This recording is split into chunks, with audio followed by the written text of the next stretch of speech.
Hi friends, welcome to East Trend. இந்த வீடியோல East Trendோட புது ப்ராடக்ட்டான உளுந்தங்களி மாவை யூஸ் பண்ணி எப்படி ஈஸியா உளுந்தங்களி செய்யலாம் அப்படிங்கறத பார்க்கலாம்.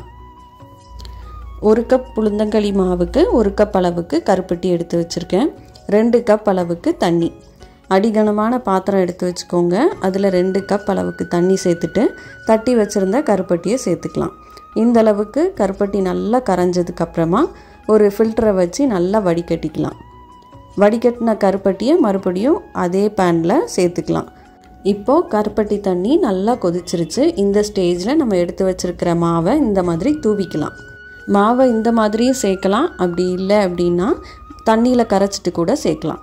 தண்ணியில கரைக்கிறதா இருந்ததுன்னா 3 விஷயம் ஞாபகம் வச்சுக்கோங்க. தண்ணி அளவை கணக்கு வச்சுக்கோங்க. தண்ணி அதிகமாயிருச்சு அப்படின்னா களி உருட்டுறதுக்கு வராது. ரெண்டாவது கருப்பட்டி அளவையும் அதிகப்படுத்திக்கோங்க. இனிப்பு கொஞ்சம் அதிகமாக தேவைப்படும்.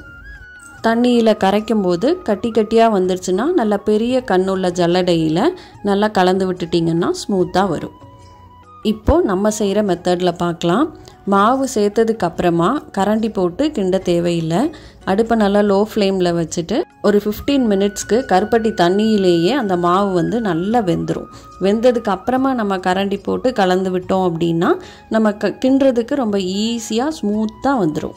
கருப்பு முழு உளுந்தில் அதிக அளவு சத்து இருக்குது. நம்ம எலும்பெல்லாம் நல்லா ஸ்ட்ராங் ஆகும். அது போக தசைக்கும் நல்லா வலு கொடுக்கும்.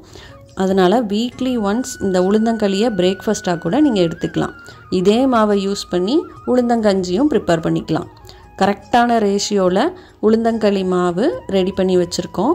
இந்த மாவு உங்களுக்கு தேவைப்பட்டுச்சு அப்படின்னா ஸ்க்ரீனில் தெரிகிற நம்பரை காண்டாக்ட் பண்ணி உங்கள் ஆர்டரை புக் பண்ணலாம். இப்போது 15 மினிட்ஸ் ஆயாச்சு. மாவு எல்லாமே நல்லா வெந்துருச்சு. இந்த ஸ்டேஜில் ஒரு 50 ml அளவுக்கு நல்லெண்ணெய் சேர்த்துக்கலாம். நல்லெண்ணெய் சேர்த்துட்டு ஒரு 2 நிமிஷத்துக்கு அப்புறமா நம்ம கரண்டி போட்டு கலந்து விடலாம்.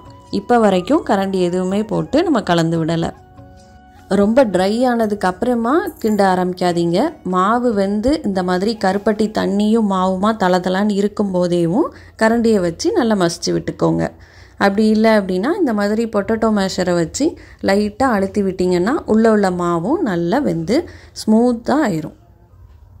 உங்களுக்கு அடுப்பில் வச்சேவும் மசிக்கிறதுக்கு கஷ்டமாக இருந்தது அப்படின்னா அடுப்பை ஆஃப் பண்ணிவிட்டு நல்லா கீழே எடுத்து வச்சுட்டு ஒரு தடவை நல்லா மசிச்சு விட்டுட்டு அப்புறமா மறுபடியும் அடுப்பை ஆன் பண்ணி ஒரு 2 நிமிஷத்துக்கு கொதிக்க விடலாம். நம்ம சேர்த்துருக்கிறது 3 இன்க்ரீடியண்ட். அந்த 3 இன்க்ரீடியண்ட்டுமே ரொம்ப ரொம்ப ஹெல்த்தி.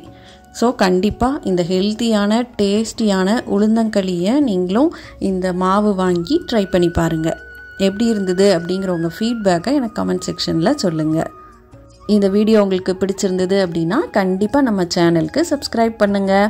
தேங்க்யூ.